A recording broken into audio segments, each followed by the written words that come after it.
been trying to figure out why he never got in trouble for so much things that he done did. Now we getting to the bottom of it because look where he's starting to be linked to having security that was the same security as Michael Jackson. We know allegedly what we assumed to had happened to Michael Jackson not to be a natural cause. Mm-hmm. And all of a sudden we starting to get this flare in the sky that this same person that was around Michael Jackson, rest in peace, was around Diddy when a lot of this real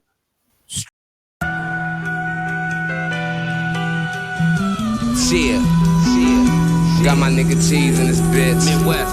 Midwest UGK, nigga. You already know. I said my hands on this money. I'm caught up in this lifestyle. This 100-round drummy. It'll knock a nigga right down. My dope on my scale. It be knocking watch lights out. My spot do be booming. I'm caught up in this lifestyle. My hands on this money. I'm caught up in this lifestyle. 100-round drummy. Hey man, it's time for that Coach for the Street podcast. We back in these YouTube streets. You did. Y'all know how we do when we come, bro. So without further ado, we need y'all to get on y'all too. Smash that like button because we got a lot to talk about today. And y'all know what's been trending. Y'all know what's been going on. That boy Diddy hot as a stove right now. You feel me? And what's so crazy, the internet was so dry yesterday. It was quiet. And all of a sudden, out of the blue, we just hear both of Diddy mansions getting busted. You feel me? This nigga, both of his spots getting busted. And you see this nigga son outside, both of the sons outside in handcuffs. And a couple of minutes later, you hear the feds talking about this nigga done hopped on his private plane and took off to a whole nother country while his son's being detained. Like this nigga, I feel like he ain't even give his sons no head up. Like, son, they finna hit the spot today. Even if he did give them a heads up, cuz where they going? They don't have a personal private jet. They moving off they pops money. They not the top of the totem pole. They pops is. So even if he did give them warning, what was they going? Because if they had to drop on the houses already, they was watching the houses before they went in there, so they already knew who was up in there. You see what I'm saying? Right. We ain't talking about your local police. We talking about the feds. We talking about them people, man. They be knowing before they come where you at. You feel what I'm saying? So I think they more or less went in them cribs for evidence. Mm-hmm. By Diddy having super attorneys on retainer, most celebrities do. I'm just gonna assume, because let's just be honest, when you got lawyers on retainer, sometimes they got friends in high places, and they'll get the heads up on certain things that you might not think they can get access to. And let's just say Diddy might have got the heads up on them about to come, so he jumped on that jet, and they probably, this is all alleged. Mm-hmm. Let's just say the lawyers, because they got more knowledge about where you can go, where to put your money, do this and do that when it comes to stuff like that. So they probably could have threw something in the air to Diddy, like, you know what I'm saying, go here, because they don't have no extradition. So I feel like Diddy ain't gonna turn himself in until he get his legal team situated and they get their story straight. Then you gonna see him walk in there tougher and deeper than O.J. Simpson. He gonna go in there about 10 lawyers, man. Yeah, he gonna step when he come in that courtroom, because he done lost everything he worked for at this point. So at this point, he gonna exhaust his funds to save himself, because at the end of the day, that's all you got left is yourself. All these companies done disconnected from him. They no longer doing business with him. He done lost his liquor deals, his branding deals. He done lost everything. Bad boy look worse than death row right now. That's a fact. I'm talking about, and you want to know what's so crazy about this whole situation, bro? LaRod lawsuit feels like it's more serious than Cassie. I know Cassie took a bunch of, you know what I mean? I'm not saying that her situation was a slap on the wrist because she didn't deserve what she didn't deserve, but I'm talking about LaRod lawsuit gonna make a whole bunch of people fall. You feel me? Because this the same lawsuit that everybody got on Meek Mill's head about, which I thought was fake out because I was like, why would they insinuate that it's a Philadelphia rapper instead of saying the actual name inside the transcript? That's what made me think the paperwork was fake. And I'm still Yeah, iffy. And that's not to say if the paperwork is fake that Meek ain't in the real paperwork, bruh. That paperwork right there just was mighty suspicious for me because at the end of the day, if they gonna say that much, they might as well have said his name anyway. So I right. don't. And with the police, they not gonna dress it up like that. They just gonna go ahead and say who the nigga name. They would have put his real Mm-hmm. name right there. I mean, that's why it had me confused because I'm like, okay, if if this nigga, if this lawsuit is fake, what LaRod is putting out there on Meek Mills, instead of Meek Mills arguing with academics and arguing with everybody else, nigga, I'm gonna get my lawyer and get you for defamation for playing with me. Cause I ain't got nothing to do with what Diddy got going on. I know on everything I love, I'm not in that lawsuit. So why is you playing with me? I'ma sue you and I'ma sue you for defamation. Y'all nigga tripping. Because niggas ain't trying to have no contact with them people because you know Diddy gonna come up. You see what I'm saying? So like at the end of the day, they just remaining quiet. But with this, I still feel like okay, in Rod's situation, you had more power in your situation to get away from whatever made you uncomfortable. With the women, they feelings become the barrier from they being able to escape whatever they going through that they uncomfortable with. You know what I'm saying? Like we Mm-hmm. know that to be a thing even in our communities where women will stay with men that they know they shouldn't. You know what I'm saying? But because And of end their up falling in emotions, love. yeah, their emotions keep them there. Their feelings keep them there when really they know in their spirit they need to get away from this person. So in Cassie's defense, she's a woman, so it makes her more vulnerable. Not only can she properly defend herself like a man would versus a man, she's a woman. So when Diddy get aggressive, she's unable to defend herself from the assault, Right. the domestic violence. Like, so I can't say that Rod's situation is worse than any female in the situation that took some aggression from Diddy or was put in the spotlight a certain type of way where they had to act in order to avoid punishment. You see what I'm saying? So I can't be like, well, you know what I'm saying? What Lil Rob went through was way worse. No, it's never worse than what the woman went through when the man could choose to I, automatic have I a worded defense. I worded that wrong. I need to say that his lawsuit seems more severe than hers. And I'm not saying because, you know, the reason why I say that is because in the LaRod lawsuit, he's talking about a powerful person that Diddy said. Diddy stated that this man can delete people and problems. So when you think about this situation, a person that can make the police sweep some under the rug and he can delete you. Like, think about what I'm saying. That lawsuit can raise an eyebrow because they like everybody want to know who is this nigga got power with the police that can stop Diddy's dirt, I man. get that part, cuz, but this is the part I'm saying, like that fear right there you talking about Mm-hmm. that was supposed to be inferior than Lil Rod. What make you think that wasn't the same fear that everybody had? Of course. Everybody had that fear. Mm-hmm. I'm pretty sure Cassie know who Buddy was. But at the end of the day, this is what I'm saying. If Cassie get put on the spotlight and Diddy say, I want you to do it with him, and I want you to partake in and messing with him, and I'm a watch. She happened to do it. If Lil Rod put in a situation like that, nigga, he don't got to do a damn thing. He can jump on defense immediately. Yeah, you might get attacked. But as a man, you can defend yourself. As a man, you can be like, nigga, you see what I'm saying?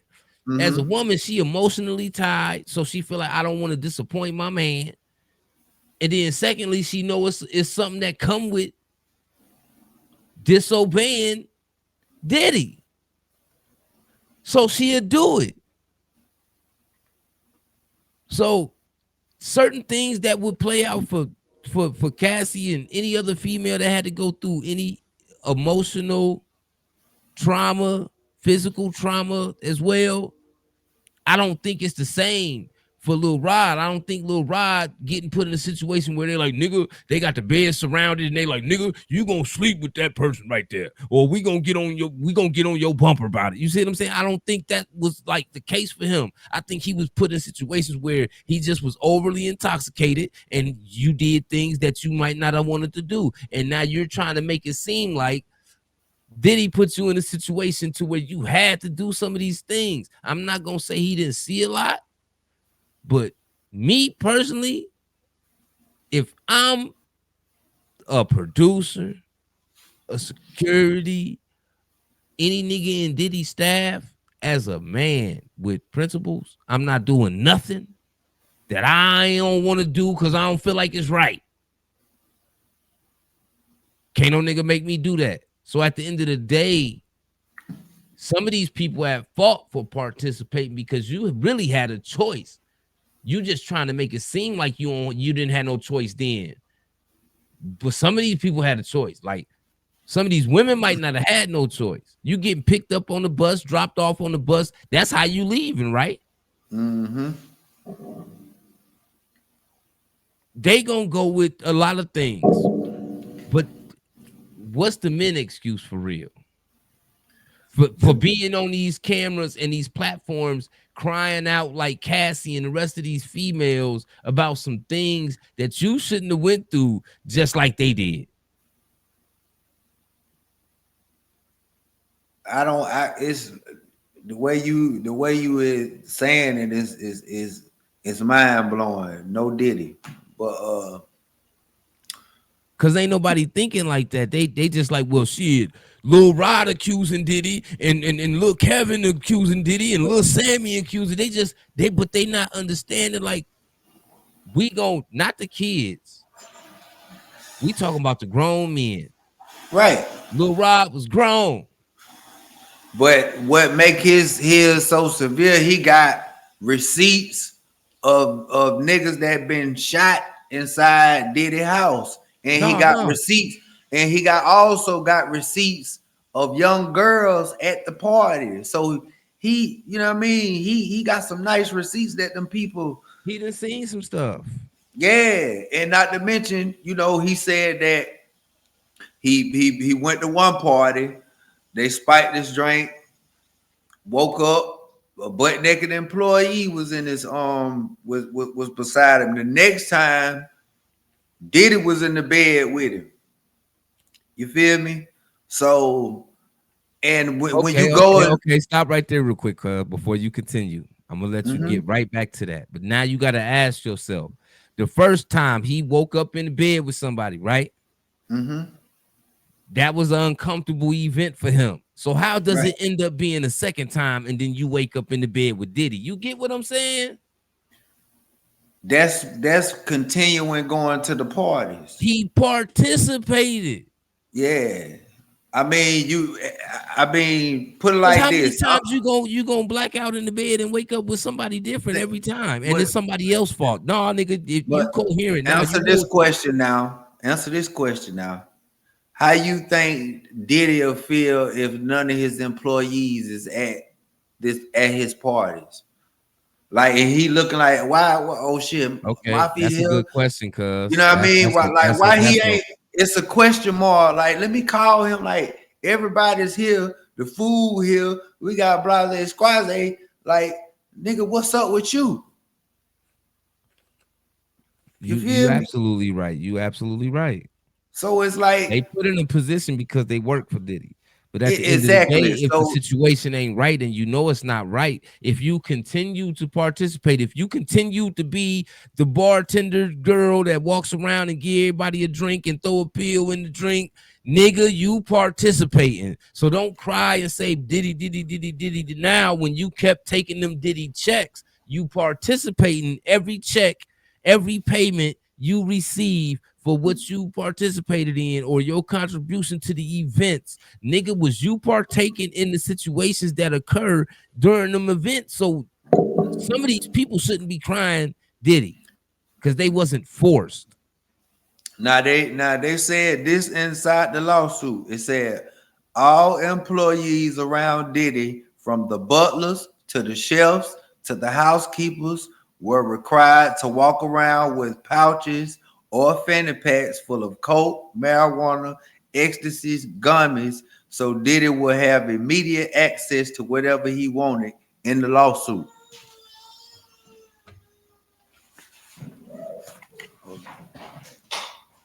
Yeah, I don't get it, man. Like when you decide you want to jump on, like this is one thing. This is now that you said that too with that question. This is another thing you got to factor in. Diddy doing all these things, he trying to keep a secret. He trying to keep inside this space, right? Mm-hmm. You got to be particular about who becomes this and who's the bartender, who's the people with the pouches walking around, Right. because you got to be able to trust these people to shut up, keep this private, don't say nothing to other people. What happened here, stay here. So that means everybody that was a staff that was involved in these situations, bruh, in some type of form and fashion, they vow to play that position because okay, you got to be responsible for making sure everybody always got a drink, but make sure you always got that pouch with you. That's the job. He picked you for it. It's 7 other people that's playing the same role. Y'all partook in the situation because y'all could have all said, nah, walked away from it. That ain't right. Let other people know. You see what I'm saying? Whatever the case may be. People went on with this for a period of time. And now because somebody else blew the whistle, everybody else want to speak. We talking about 30 years of 30 this type of years. stuff. You know But what I it's mean? now with this, I'm never going to say Diddy not guilty for some of the things he done did. But some of these people that's crying, like Lil Rod, really pay attention to what he's saying and really pay attention to who's saying it. The nigga's a grown man talking about what another grown man made him do. So he just ain't had no choice, never ever to not have no choice. Like it don't make no sense to me. He even said Young Miami cousin essayed him. You feel me? So they And were grabbing, Diddy was grabbing his wood. They say sometimes Diddy'll just pop out of nowhere and parade around the house butt naked in front of all the employees. and then we got to get into the fact, cuz that Fahim Muhammad, Oh yeah, Mr. that's Make It recently Disappear. been coming up in the case with Diddy.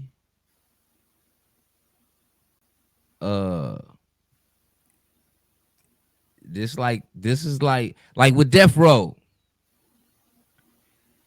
You had so much stuff going on, and then there was people that was attached to certain things in the darkness that we didn't know, and then they start coming out years later. We starting to Right. see that with Diddy. Like, okay, Diddy got this thing going on with these SA charges and these trafficking charges and all these allegations. But it's also something that's added to the situation as far as the dark secrets. You got people being unalived that ain't been explained, but he's being blamed. Like, it's a lot of things that's exposing Diddy as of recent, man. I mean, everybody want to know what's up with that his boy. new head of security that nobody seems to know. Well, you guys leave it to Twitter to put everything. Oh, I'm sorry, TikTok, to put everything together about what's going on. We actually have part 3 of the series on the people and players behind Diddy's lawsuit. Needless to say, Diddy does not want this coming out. A lot of people said that one of the reasons Diddy has been able to get away with so much is because he has an in. He has somebody that speaks to the police, speaks to the DA, and has the power, pull, or influence to make everything go away. Now, I do want to point out that it was just said that Diddy is not facing one charge of what actually happened when he assaulted Justin's assistant football coach at UCLA. And then UCLA gave a statement saying they would very much like Justin to come back. Baby, when we heard this, when we heard about the pangs that happened in the club, when we heard about how everybody around him always goes down, but Diddy seems to be the Teflon Don.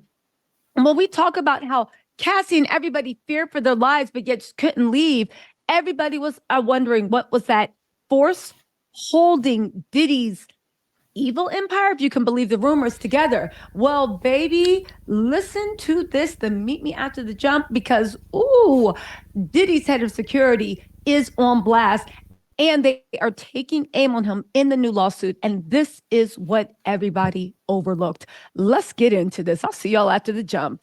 Did you know that the head of Diddy's security, while he was sexually blackmailing the entire rap industry, was also the exact same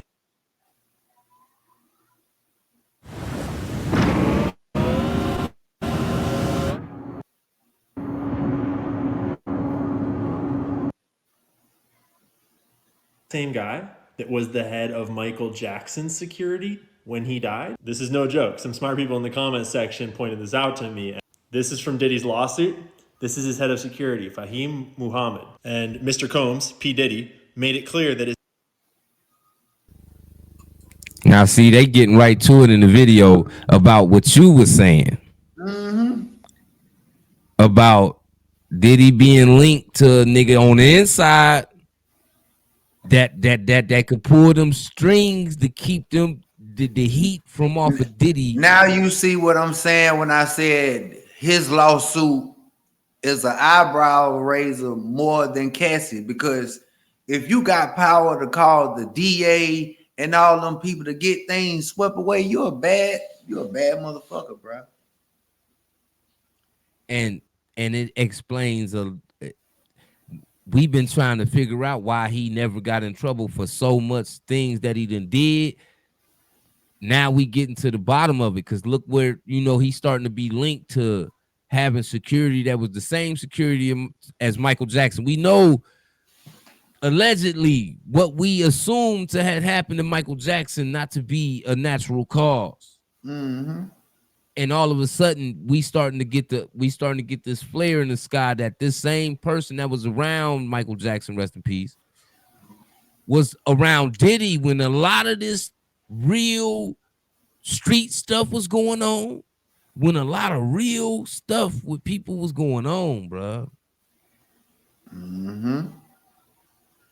His head of security, Fahim Muhammad, had the power to make people and problems disappear. Fahim Diddy instructed Muhammad. his staff to always contact Mr. Muhammad if they were ever pulled over by the police in Miami You said or California. that too, The LAPD was at this crime scene where Diddy had shot a person for hours and no arrests ever happened. It all went away. And it says here, quote, "This was all thanks to Mr. Muhammad's connections with law enforcement." These are just allegations made in the case, but they say they have substantial evidence, and they provide some of that evidence in photo form in this lawsuit. In addition, because he was the head of Diddy's security, he would have been privy to the fact that there were sex workers and underage girls at all of these parties, and that they were spiking bottles of liquor and champagne and mixed drinks with various drugs. Rodney Jones, who's bringing this whole court The case, more alleged he that after he talked, was the forced to drink worse the it laced liquor, sounds. he felt lightheaded and then recalls passing out and waking up at See? 4 a.m. the following morning naked with a sex worker sleeping next to him. There's another time where he passed out and Diddy was in the bed too. All that just to say that the head of security is aware of these things. That's their job. He would also be aware of all the different drugs that they're doing and lacing with things. Apparently, all of the employees that were around Diddy were, from the butler to the chef to the housekeepers, were all required to walk around with a pouch or fanny pack filled with all these different drugs so that Diddy had immediate access to whatever drugs he wanted everywhere he went. That's directly in the lawsuit. The head of security knows about that stuff. But then, when you start looking up Fahim Muhammad, you quickly realize that yes, he was the head of security for Michael Jackson.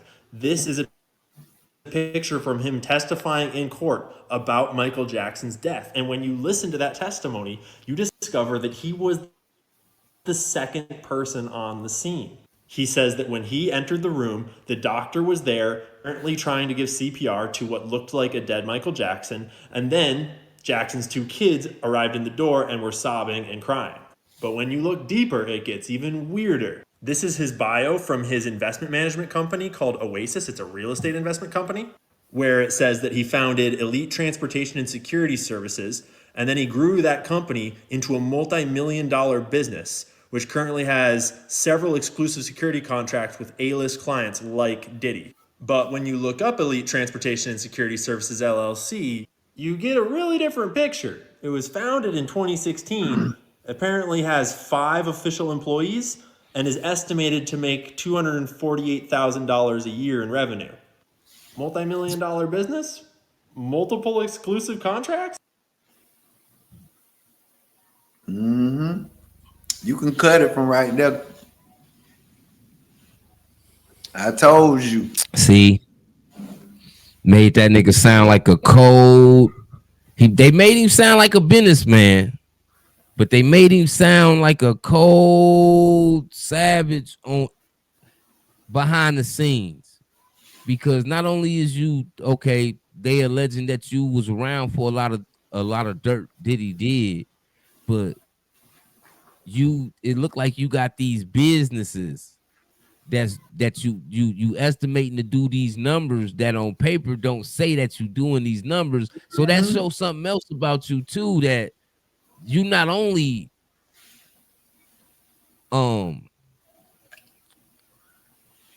partake in the dark side of what Diddy got going on, but you dabble here and there in the illegal festivities. Yeah, you scamming On your own time. You see what I'm saying? So you really do got to dig into Fahim Muhammad a little bit more than what we really know about, because like they saying in the video,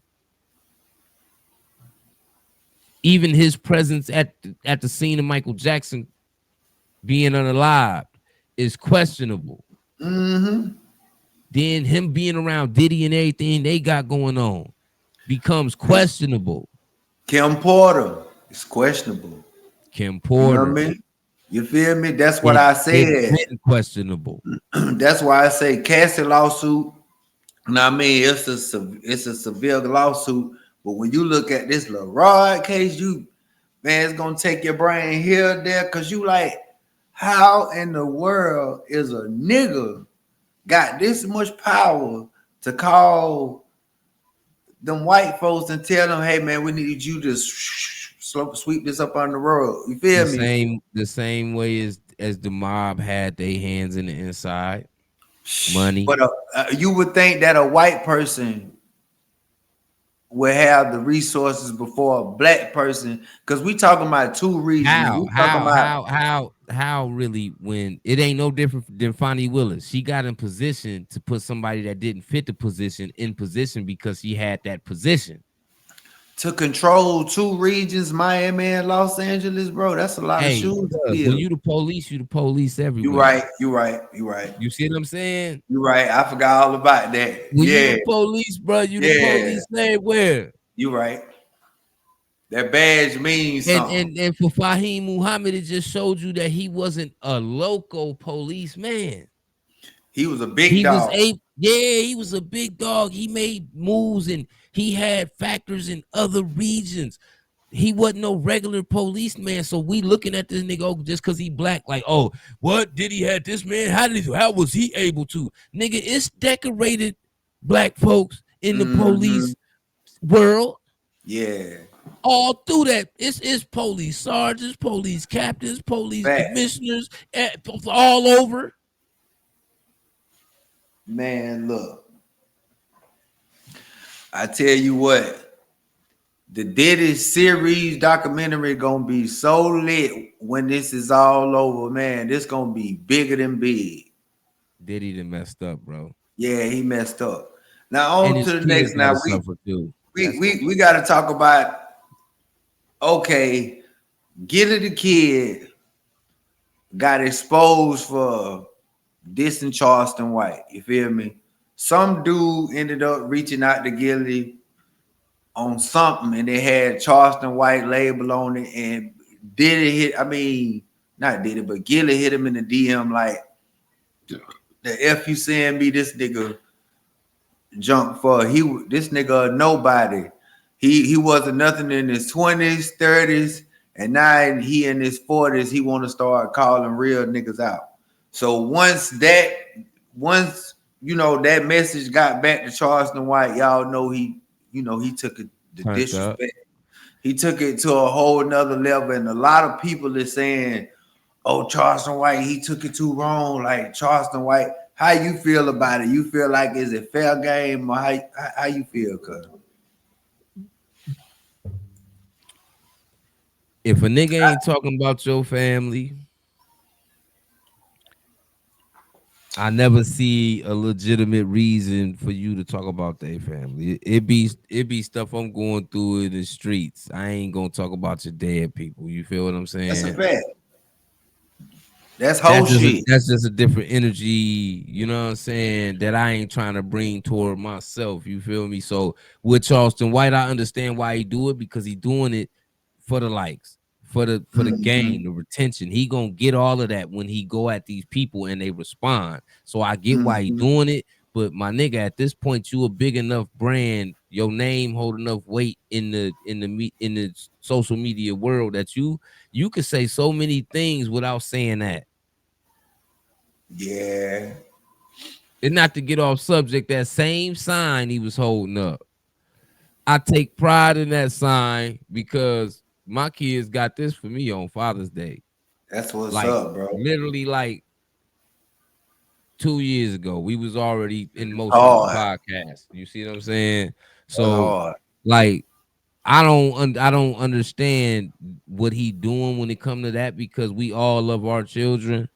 And for you to go at somebody that just recently lost one of theirs and think that we supposed to look at it like it's be entertained by that's foolishness to me, because that's not something I'm going to entertain, because at the end of the day,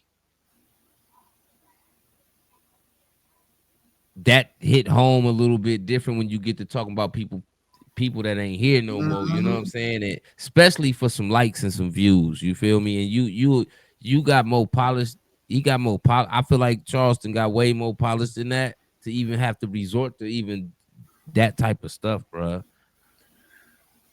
Like you said, we know Charleston White understands the internet. You feel me? And not to get off subject, we got a lot of I ain't gonna put no cut on it. He got a lot of kids behind him following his footsteps with the way that he troll and gain attention from the internet. So with Gillie doing that, he really just fell in Charleston White hand, because he probably ain't real. He probably did realize, he probably didn't care that the kid, whoever that was, sent Charleston White that message, because soon as Charleston White seen it, he made 4, 5, 6 videos back to back with a couple live streams. He gonna try That's to what I'm milk. saying. Like Gillie coming from a different place where it's not entertainment. Him and Wallow really be speaking with passion. You see what I'm saying? When they speaking to the young. Charleston White ain't speaking to the young at all. He'd rather tell him that he hate him. You see what I'm saying? So I just feel like people need to quit responding to Charleston White and giving him spotlight, because when you respond, that's what gives whatever he say. Okay, if he say what he say, but then you don't respond to it, it dissolves just like that. See, this the thing why Charleston feels some type of way, because he spoke up for Lil Cheese. Condolences to the family. He said that he would have been the one to snitch for Gillie, son. You feel me? Because he don't understand. This what he's saying, like, Gillie, you dumb as hell, still thinking in street. You still trying to think street, and your damn boy done got killed. Nigga, if there was my son, I'm gonna call the police on the nigga who did that shit. I'm gonna lock every motherfucker up that's in Philly. You know what I mean? But we talking about, that's because Charleston ain't living by the code of the street. He living by the code of a civilian. Right? Two different codes. Quit trying to compare the civilian code to the street code, because they're two different codes. It's just like going to jail. You got inmate rules and you got CO rules. He mad because Gillie won't go to civilian rules. Man, listen, but that's it. He is on. He gotta understand where most of Gillie's support system come from. It come from the street, and when your support system is the street, nigga, just because you ain't out there actively participating in the street activities, you still become the influence of the street, bruh. You don't turn on the street. That's a fact. We doing the same thing. We come from the street. We ain't turning on the street. That's why we the culture for the streets. Yeah, man. We speaking for the niggas in the street. But this all we got for y'all on this episode. It's time for that culture for the street, man. Y'all know what it is. The latch off the door and it's on the floor, man. Hit that like button, subscribe to the channel, man. It's time for that culture for the streets. Like my nigga Paint said. Pipe us up. We out here.